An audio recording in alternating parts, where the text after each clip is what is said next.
샬롬. 하나님께서 허락하신 복된 주일을 맞이했습니다. 신령과 진정으로 한분 하나님께 전심을 다해서 함께 예배드립니다.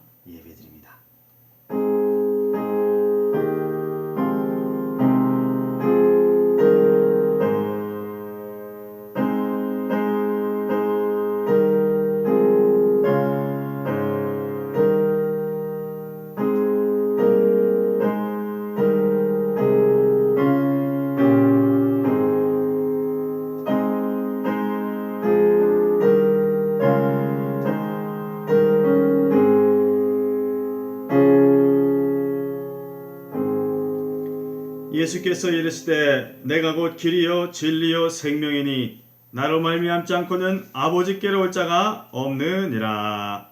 아멘.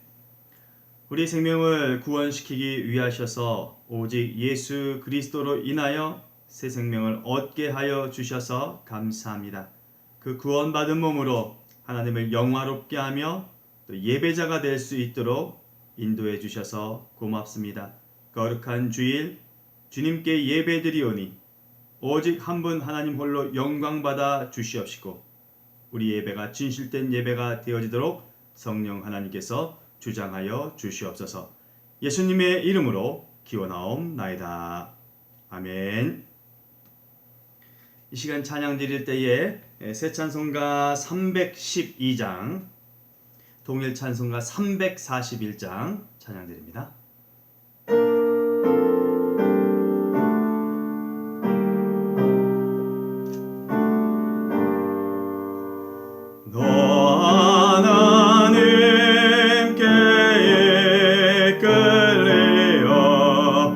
일평생 주만 바라면 어려울 때 힘주시고 언제나 지켜주시리.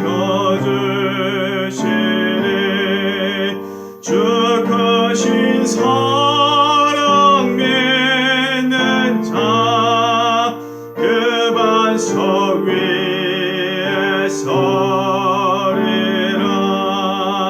너 설레는 맘 가다듬고 희망 중 기다리면서 그 은혜로신 주의 뜻과 사랑에 만족하여라. 우리를 불러주신 주 마음에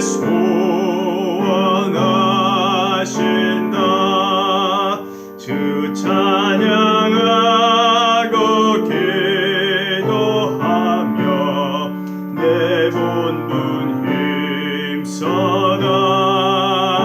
힘써다라. 주 약속하신 모든 은혜 내게서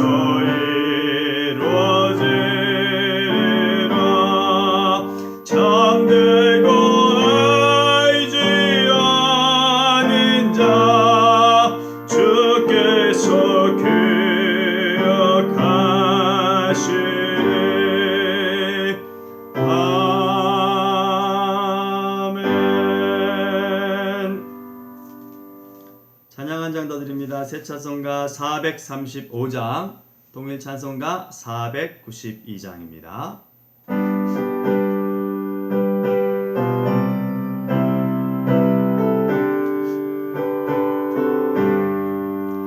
나의 영원하신 기여 생명보다 귀하다. 나의 갈 길 나가도록 나와 동행하소서. 주께로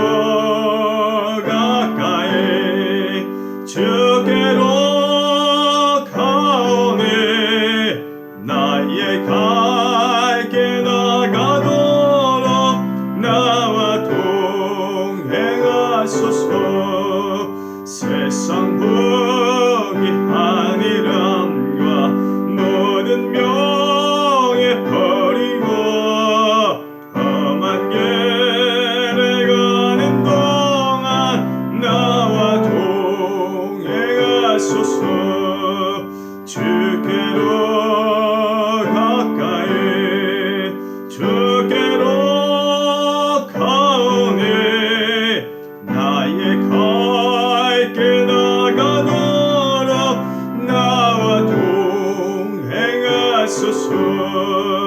어두운 골짜 지나가며 험한 바다 건너서 천국을 이루도록 나와 동행하소서.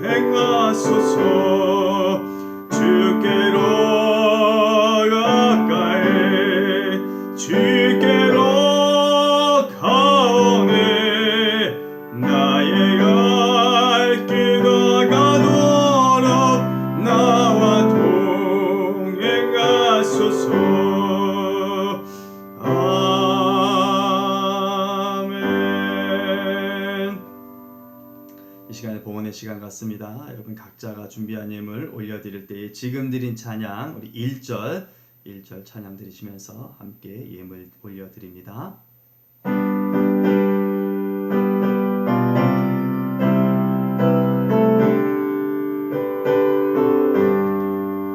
나의 영원하신 그여 생명보다 귀하나 나의 갈 길 나가도록 나와 동행하소서. 주께로 가까이 주께로 가오니 나의 갈 길 나가도록 나와 동행하소서.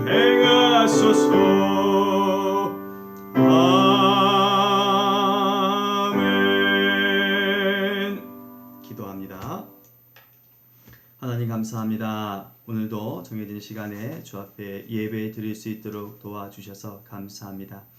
물론 상황과 환경에 여의치 않아 영상으로 예배를 드리지만 그럼에도 불구하고 하나님의 이름을 구하며 오직 주님을 향하여 예배 드릴 수 있도록 이끌어 주셔서 감사합니다. 더불어 귀한 시간을 통하여서 하나님께 예물을 올려 드리오니 주님 드린 손길마다 흠양하시고 기뻐 받아 주시어서 하나님께 드림이 우리에게 기쁨과 감격이 되어지도록 도와주세요. 주일 예물을 드립니다.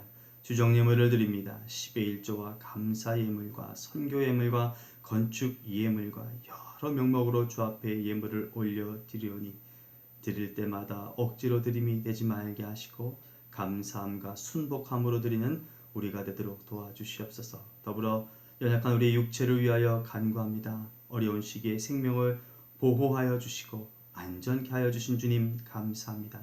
갖고 있는 질고와 질병을 통하여서도 나음과 회복을 반드시 얻고 누리게 하여 주시어서 생명 있는 동안에 주님을 더 열심히 섬기며 이 땅에서 미랄로서 빛과 소금으로서 그리스도의 역할을 잘 감당하도록 인도해 주시옵소서. 하나님께서 모든 것을 주의 뜻 안에서 이루어 주실 것으로 믿사오며 예수님의 이름으로 감사하며 축복하고 기도합니다.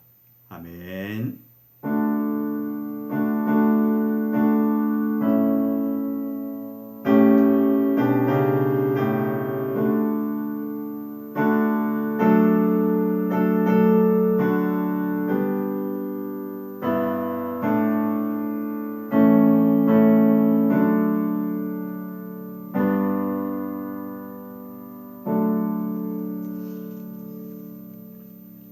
말씀 함께 봅니다. 구약 성경에 기록된 오늘 우리에게 주신 하나님의 말씀은 사사기 3장 12절로 17절까지의 말씀입니다.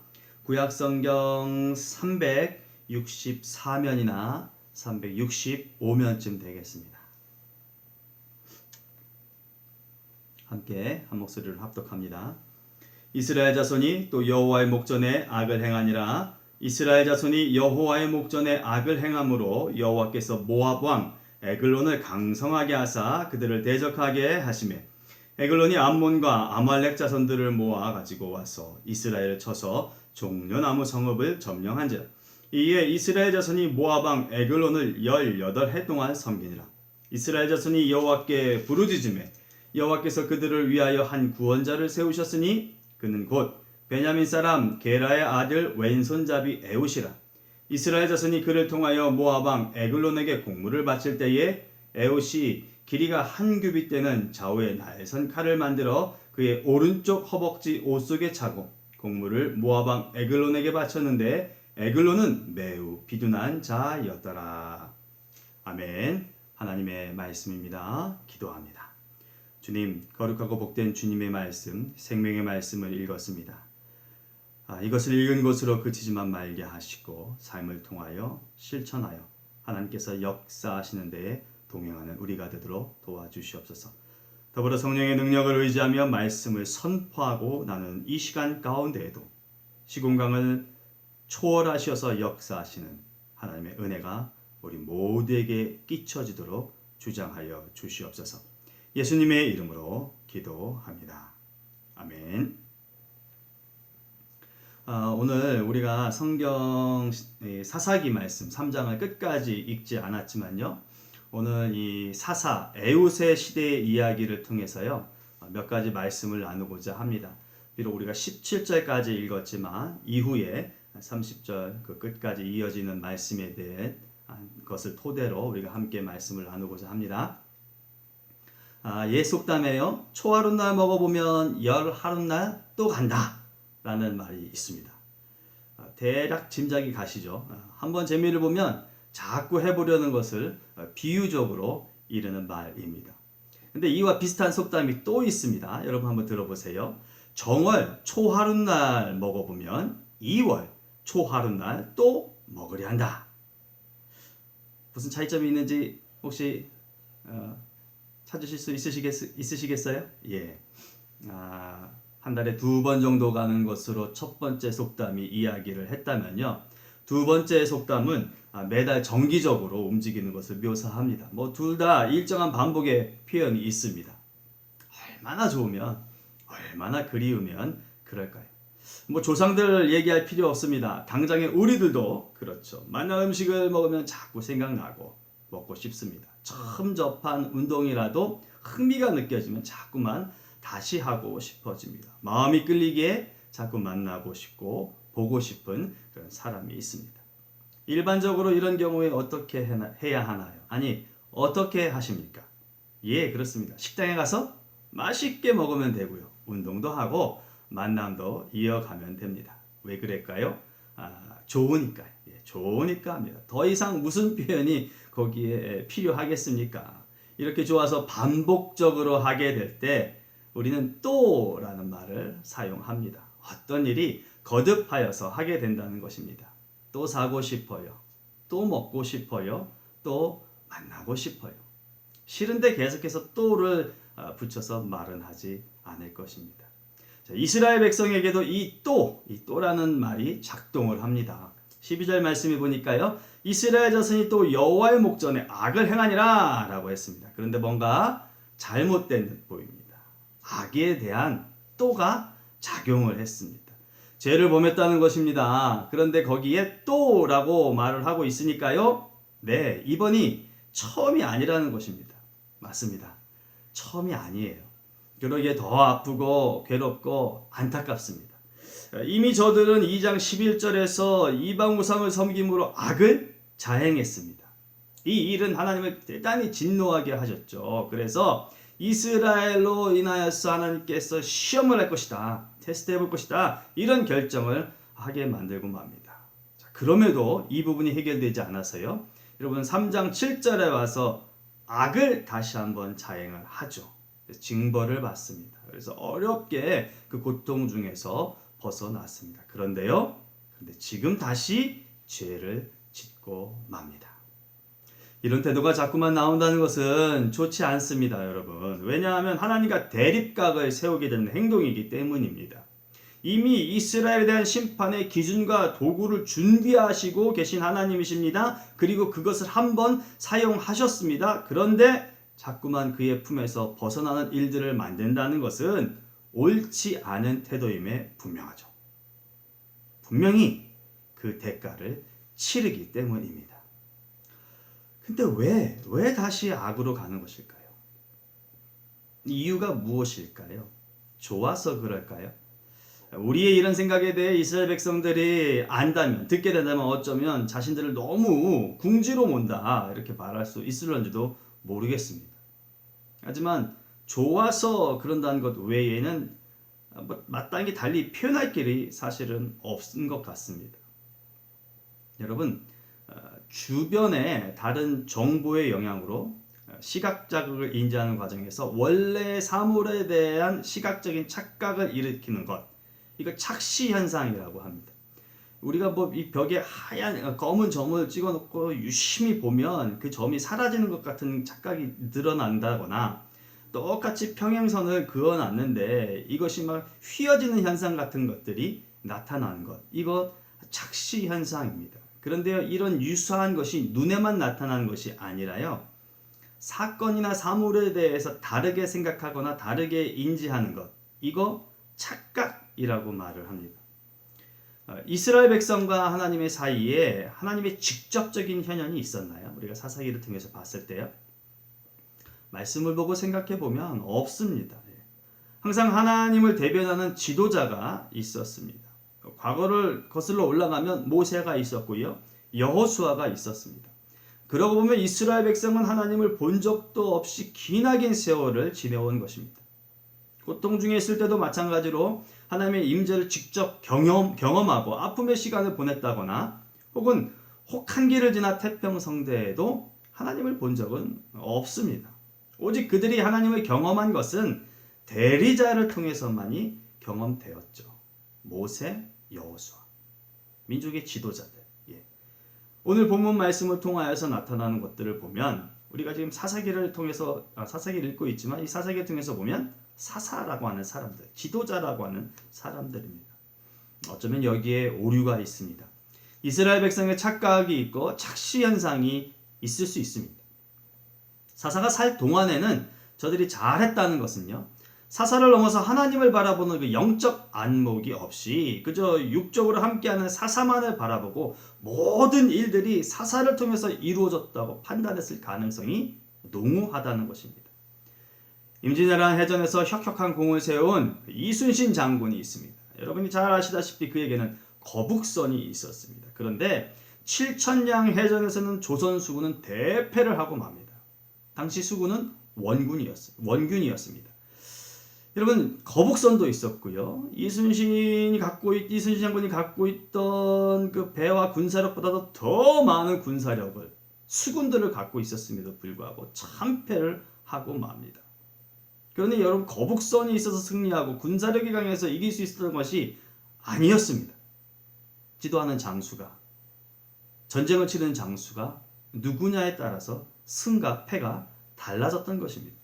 사사가 한 것이 아니라요, 사사를 통해서 하나님이 역사하신 것임을 깨달았어야 했습니다. 사사가 있기 때문에 눈에 보이는 사사로 인하여서 태평성대를 누린 것이 아니었다는 것을 인식할 필요가 있었습니다.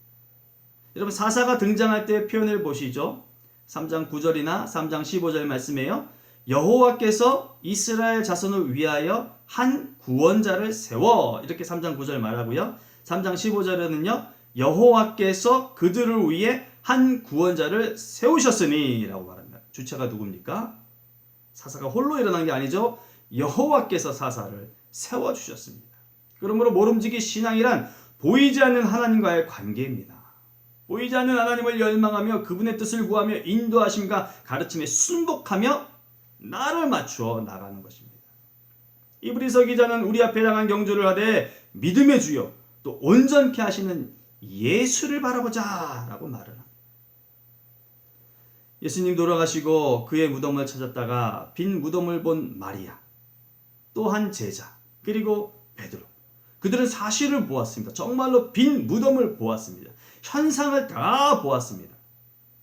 정작 보고 만나야 할 예수는 보지 못했습니다.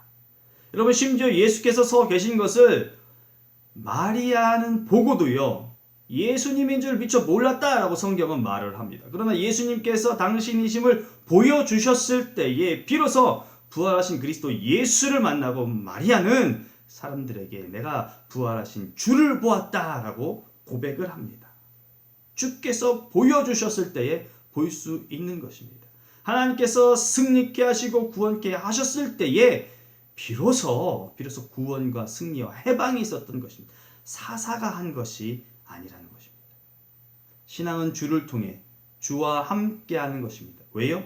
복음이 주님이시기 때문입니다.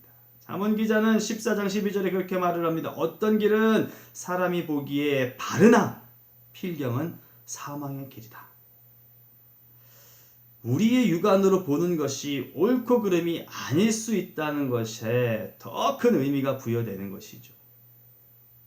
미가를 통한 하나님의 말씀처럼 정의를 행하면서요, 인자를 사랑하며 겸손하게 하나님과 동행하는 신실함을 지닌 성도가 우리 모두가 될 수 있기를 바랍니다.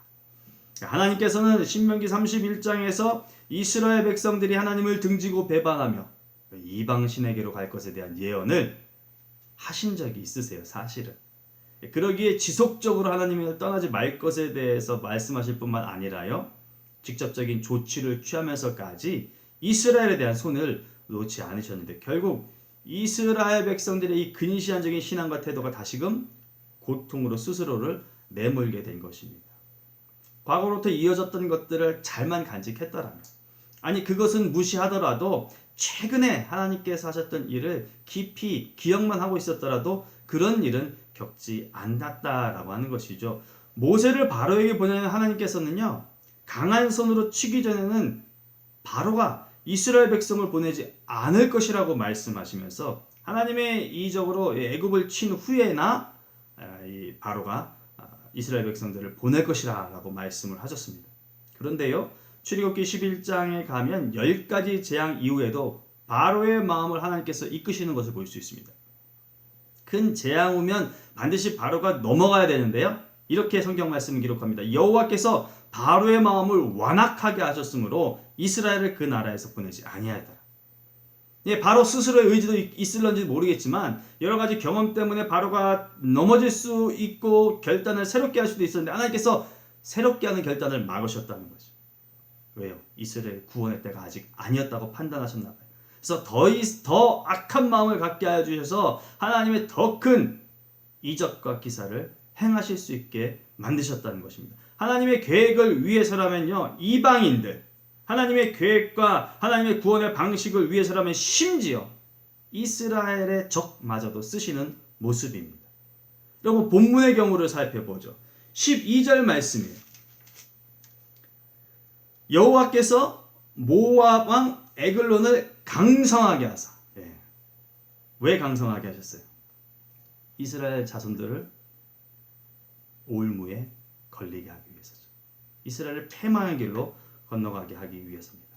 그래서 모압을 강하게 만드십니다. 그리고 강함으로 실제적인 타격을 얻게 되죠. 전쟁을 치르게 되고 자신들의 영토를 잃어버립니다.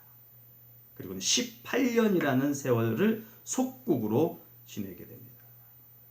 하나님은 이스라엘만의 하나님이 아니십니다. 사실 하나님은 전 우주적 하나님이십니다. 따지고 보면 우리들만의 하나님이 아니실 수도 있다는 것입니다. 이 시대 전체의 하나님이심을 우리가 잊어서는 안 될 것입니다. 이는 하나님의 전지전능하신 주권에 대한 말씀이에요. 주권이 하나님에 있다는 거죠. 전 우주를 통치하는 주권이, 이 세상을 지배하는 주권이, 심지어는 하나님의 적들마저도 지배하고 다스릴 수 있는 주권이 하나님께 있다는 것입니다. 나는 구원을 받았으니 내가 하나님의 자녀니까 괜찮다. 이런 식의 생활 태도는 스스로를 병들게 만드는 것입니다. 안 괜찮을 수가 있어요. 안 괜찮을 수가 있어요. 우리 신앙관이 편협하지 않기를 바랍니다. 하나님의 역사와 인도하심이 내 중심으로 돌아가지 않음을 인정하고요, 바르게 신앙생활하기 바랍니다. 아버지여, 재산 중에 내게 돌아올 분깃을 주소서. 여러분, 이게 얼마나 염치 없고 허무맹랑한 말입니까? 당시가 어떤 시대인데, 그 시대가 어떤 시대인데 자신에게 돌아갈 그 재산이나 있습니까? 아버지가 장자에게 다 줘버리면 그만인 것입니다. 모든 권한이 장자한테 있는데 자신은 장자도 아니면서 어떻게 이런 말을 할 수 있는 것입니까? 자기중심적이기 때문이죠. 나만 보니까 그런 거죠. 신앙은 그런 게 아닙니다. 하나님 중심임을 잊지 마십시다. 하나님 중심의 신앙이 어찌 보면 자칫 참으로 비통하고 또 답답하게 여겨질지 모르지만 하나님 중심이란 통제와 억압이 아닙니다. 하나님 중심의 신앙이란 자율과 안정입니다. 시편 23편은 여호와가 자신의 목자임에 부족함이 없다라고 노래합니다. 왜 그렇습니까? 푸른 풀밭에 누이시고요. 잔잔한 물가로 인도하시고 나를 보호하시죠. 악으로부터 보호하십니다. 게다가 내게 상을 주시는 목자이기 때문에 내가 부족함이 없습니다. 목자와 함께하는 것이요. 그렇게 노래하죠. 양과 목자로 하나님을 설명하는 예수님의 말씀을 보세요. 양의 문으로 들어가는 목자, 각각의 이름을 불러 인도하는 목자, 양을 위하여 목숨을 거는 목자. 양도 목자를 알고 목자도 양을 알아 생명을 더 풍성하게 하기 위해 목숨까지도 아끼지 않는 그런 관계, 목자와 양입니다. 샬롬과 참평안이 거기에 있지 않겠습니까? 목자가 인도하고 양의 살길을 이끌지만 그 모든 행위와 주체가 목자로 보이지만 사실 목자의 그 목적과 관심은 다른 데 있는 것 아니죠. 양의 안위에 있다는 것을 우리가 알 수 있지 않겠습니까? 그가 누구를 위하여 막대기를 쓰며 그가 누구를 위하여 잔잔한 물가와 푸른 초장으로 인도를 하는 것입니까? 잘 먹어 성장하게 하기 위해 보호받아 안전하게 살게 하기 위해 강탈당하지 않고 병약해지지 않게 하기 위해서 그렇게 하는 것이죠. 이 감추어져 있는 진실을 바로 알고 양이 목자를 알고 목자가 자신의 양떼를 이끌듯이 하나님께서 우리를 인도하시고 그 인도하심과 가르침에 여러분 정말 진실되게 따르는 우리의 신앙 여정이길 바랍니다. 그러므로요 혹여라도 내 안에 혹여라도 내 모습을 통해 악이 강성하거들라 죄성이 강성하거들라 내 주변에 비그리스도적이고 비성경적이며 불신앙의 모습과 상황과 현상들이 나타난다고 느껴지거들랑 우리는 스스로 말씀을 비추어 보아서 내가 자칫 하나님 중심에서 벗어난 것은 아닌가 찾아야 됩니다. 온당한 신앙의 길을 찾아 다시금 돌이킬 수 있기를 바랍니다. 부끄러움과 죄스러움은 안고서라도요 창피함을 무릅쓰고서라도요 살기 위해 아버지의 집으로 돌아와 발길을 옮겨서 아들로서 존귀한 대우를 받았던 탕자처럼 살기 위해서 생명의 보존을 위해 하나님을 택하는 신자가 되어야 합니다. 새 찬송가 525장은 이렇게 노래하죠. 돌아와 돌아와 해가 질 때까지 기다리고 계신 아버지께 돌아와 돌아와 집에 돌아와 모든 것 풍성하신 아버지 집으로 어서와 돌아와. 하나님은요 이스라엘의 구원을 위해 두 사람을 세우신 것입니다. 첫 번째는 모압 왕 에글론 그리고 두 번째는 에훗입니다. 둘의 역할은 다르지만 하나님의 손에 이끌려 주어진 역할을 했음은 맞습니다. 모압 왕 에글론을 쓰셨습니다. 왜 그를 선택하셨는지에 대한 부연 설명이 성경에는 없으니까요. 자세히 알 길은 없습니다. 그런데 그를 택하시고 강하게 하셨는데 모압 왕 에글론은 자신의 힘만으로는 이스라엘을 침략하지 않습니다. 13절 말씀 한번 보실까요? 에글론이 암몬과 아말렉 자손들을 모아가지고 와서 에글론이 암몬과 아말렉 자손들을 모아가지고 와서 하나님께서 암몬을 강성하게 하셨는데 암몬이 혼자 가지 않았어요. 여러분 모압 지금 암몬이 함께하고자 했던 이 모압 에글론의 그 나라였던 모압과 그리고 에글론이 함께하려고 했던 암몬 이 모압과 암몬의 출발 혹시 기억하십니까? 소돔의 멸망 후 롯의 두 딸이 아버지에게 술을 먹이고 동침하여서 얻은 자들. 큰 딸의 아들이 모압이고요. 작은 딸의 아들이 베남미라고 해서 암몬의 조상입니다. 당시에 아버지를 대신할 만한 그 신랑감이 없었나요? 아니죠. 아브라함 삼촌네 집으로 가면 돼요. 그쪽으로 이동하면 됩니다. 그런데 그러지 않았어요. 술을 먹이고 아버지가 잠든 후에 이런 일들을 만들었습니다. 죄로부터 여러분 죄로부터 시작된 자들이라고 말을 할 수 있어요. 아말렉은 또 어떻습니까? 아말렉 역시 출애굽부터 이스라엘을 괴롭혔던 민족이었어요. 다윗 때까지 이 괴롭힘이 끊이지 않습니다. 저들의 모습은 이스라엘의 침략에 동요되고 또 동화되며 그 뜻에 하나가 되는 모습입니다.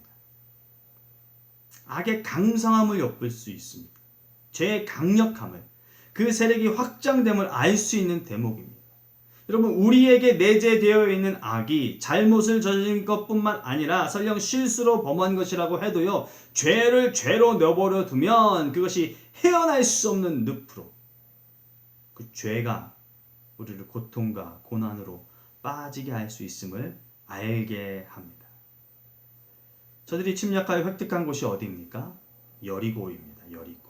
여리고. 이 여리고가 어떤 곳입니까? 가나안 정복기에 처음 공격하여 얻은 성이죠. 말 그대로 하나님의 기적으로 얻은 땅입니다. 하나님의 기적과 하나님의 함께하심의 상징성이 있는 곳으로 역사적 신앙적 의미가 있는 여리고인데요. 그곳을 잃고 맙니다. 죄는 신앙을 반드시 무너뜨리고야 맙니다. 죄는 약하지 않습니다. 악은 절대 약하지 않습니다. 악은 우리를 넘어뜨리기에 충분한 것으로 우리에게 다가온다라고 하는 것을 명심해야 합니다. 그래서 우리가 늘 조심해야 합니다. 예수님께서는 제자들 가르치면서요, 누구든지 이 음란하고 죄 많은 세대에서 나와 내 말을 부끄러워하면 인자도 아버지의 영광으로 거룩한 천사들과 함께 올 때에 그 사람을 부끄러워하리라 라고 말씀하셨어요. 본문에서 에글론에 대한 다른 표현 중에요, 에글론은 매우 비둔한 자였더라 라는 말씀이 있습니다. 다른 번역들을 보면요, 살찐 자, 매우 살찐 자, 비대한 사람이었다 라고 기록을 합니다. 사람의 체질이나 체형을 논하고 싶지 않습니다. 그렇게 해서는 절대 안 되는 것이죠. 이 표현이 주는 상징성을 한번 되새기고 싶습니다. 엘리 제사장이 있었습니다. 그가 블레셋에게 하나님의 법궤를 빼앗겼다는 소식을 듣고 죽는데요. 그 상황을 성경은 엘리가 자기 의자에서 뒤로 넘어져 문 곁에서 목이 부러져 죽었으니 나이가 많고 비대한 까닭이라 이렇게 말합니다. 엘리의 행적은 제사장이라고 하기엔 너무 어이없는 일들이 많았습니다. 자신의 아들들이 하나님의 제물을 탐하는 것을 묵과했어요. 자신의 아들들이 마땅히 죽어야 하는 죄를 무시했어요. 아들이라는 이유로. 게다가 제사장인데 길가에 앉아 있었습니다. 그것도 전쟁통에. 여러분, 비대하다고 하는 것이 주는 것이 무엇인가를 살펴볼 때에 이 두 사건을 접목해 보면 영적으로 무지한 것이고 하나님의 말씀에 민감하지 못할 뿐만 아니라 삶에 대한 실천이 없기에 그 능력이 전혀 동반되지 못한다는 것을 뜻한다 할 수 있겠습니다. 조금 전에 말씀드린 마가복음 8장의 예수님의 말씀처럼 세상과 동화되고 그 속에서 자신의 의지와 관심대로 복음을 감추듯한 모습이 여과없이 나타나게 될 수 있다는 것입니다.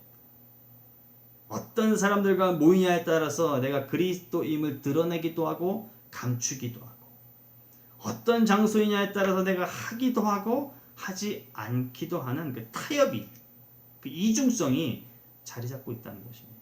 죄는 우리로 하여금 하나님의 말씀을 되새기게 하고 나를 채찍질하게 할 뿐 아니라 분명히 하나님을 찾는 일을 만들게 되는데 그런 것이 없는 생활을 하게 된다는 것입니다. 왜요? 죄가 죄인 줄 모르잖아요. 그렇죠? 동일한 모습과 동일한 잣대와 기준을 갖고 살아야 되는데 그렇지 않을 경우에는 이연령, 기연령입니다. 이래도 좋고 저래도 좋고죠. 사사기 3장에서도요, 이스라엘의 부르짖음, 이 부르짖음은 무엇입니까? 그들이 자기가 했던 것들이 죄라는 것을 인식했다는 거예요. 그래서 하나님께 부르짖을 수밖에 없었다는 것이에요. 그게 구원의 시초가 되었습니다. 반면 여러분, 에옷에 대한 묘사는 어떤가요? 베냐민 사람 게라의 아들 왼손잡이 에훗, 15절 말씀입니다.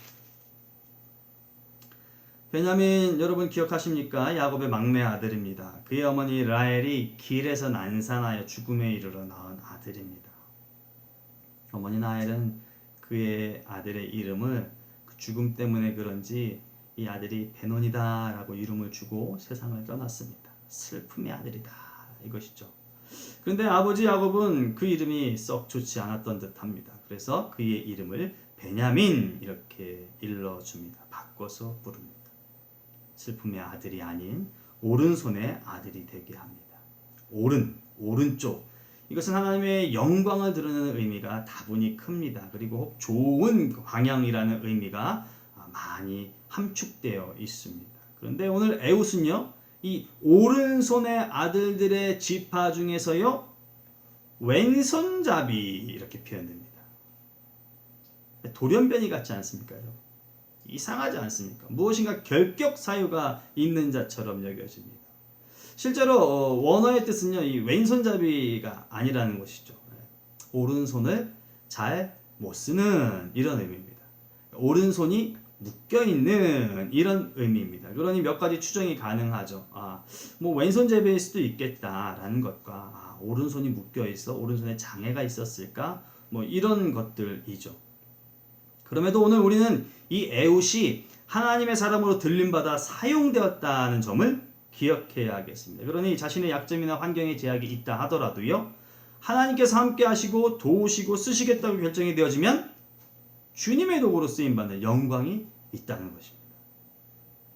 우리가 조심해야 되겠죠. 나는 믿음이 없어요. 나는 남편이 안 믿어요. 나는 자녀 뒷바라지를 해야 돼요. 나는 직장에 얽매여 있어요. 라고 하는 수많은 것들이 우리의 제약이 될 수가 없다는 것입니다. 하나님께서 쓰시겠다고 합니다. 그래서 그 쓰시겠다는 자리에 있으면 하나님께서 할 수 있는 능력을 부여해 주셔서 마땅히 그 사역을 감당할 수 있게 해 주신다라고 하는 것이죠. 뿐만 아니라 현재 이스라엘 상황은 고통과 괴로움입니다. 그렇죠? 모압왕 에글론에게 속박되어 있기 때문입니다. 식민지가 되었고 공물을 바쳐야 하는 상황이죠. 자유로움이 없고 불편합니다. 오른손에 대한 기대와 관심과 그 가치가 기본적인 사회에서 왼손잡이는 여간 불편할 수밖에 없을 것입니다.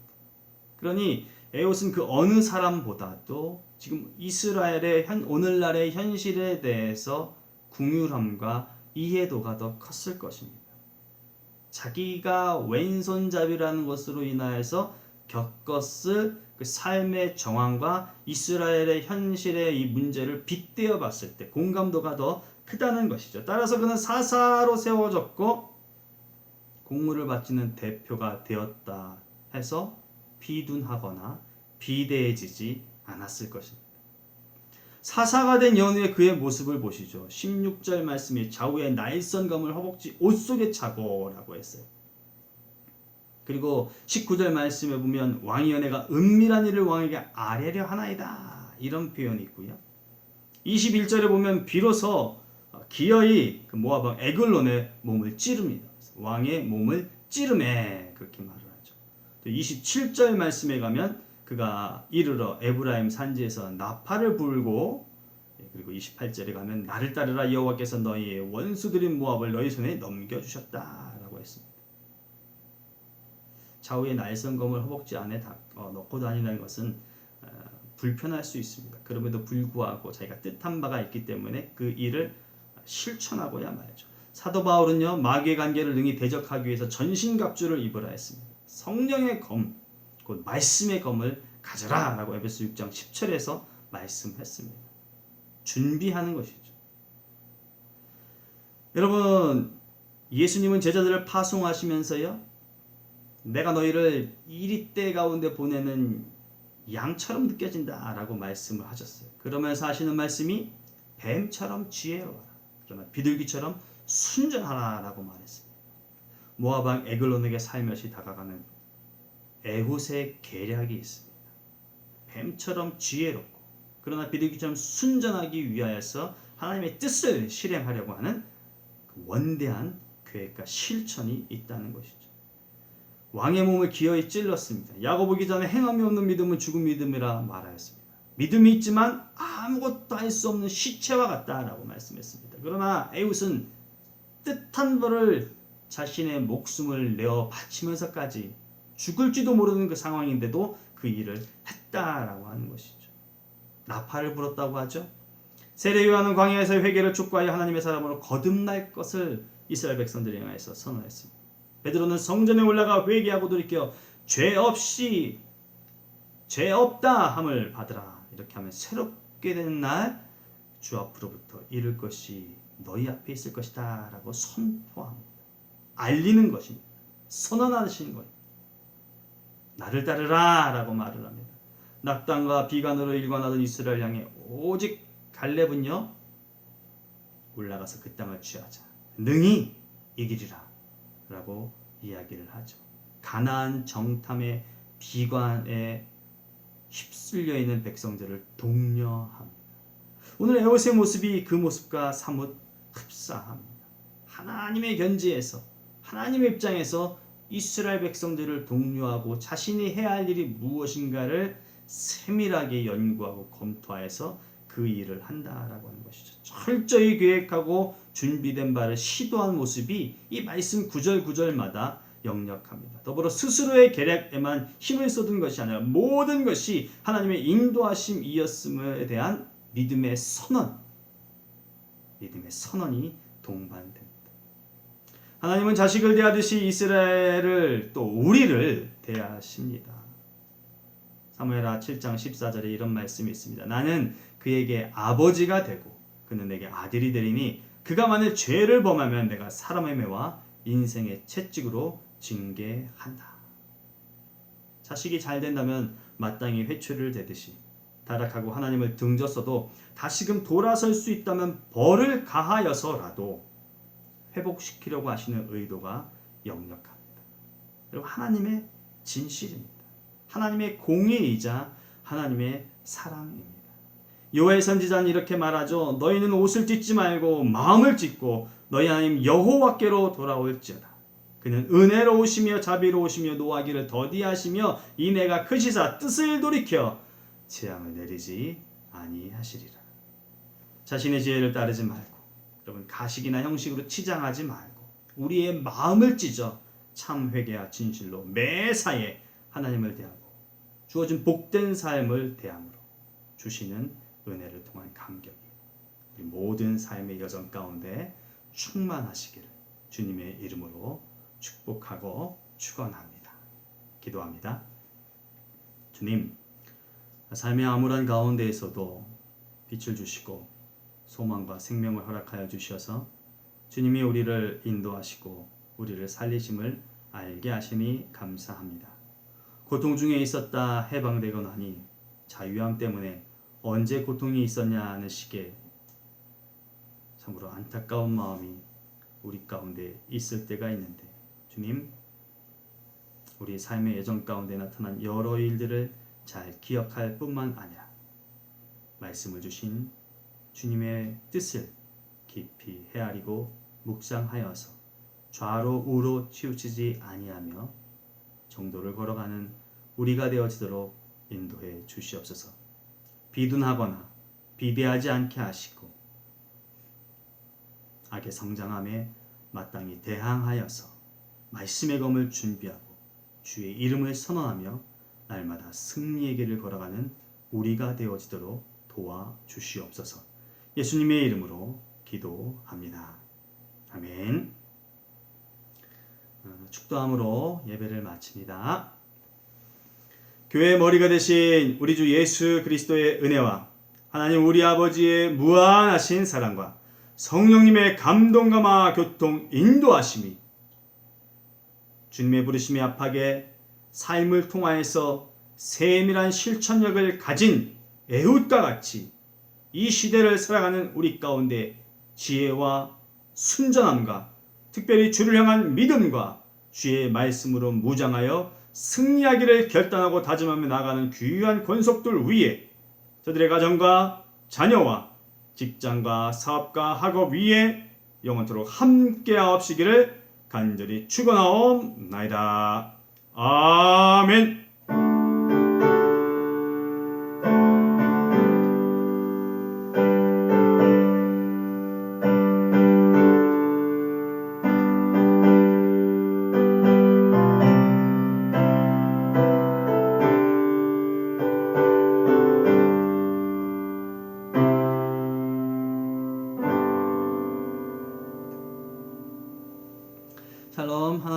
아버지와 우리 주 예수 그리스도로 인한 은혜와 평강과 축복이 가정과 삶에 풍성하시기를 주님의 이름으로 축원합니다. 한 주간 지나시면서도 말씀을 의지하시고 기도로 무장하셔서 주님과 동행하며 행복과 평안의 여정이 되어주시기를 소망합니다. 행복하시고 평안하세요. 샬롬.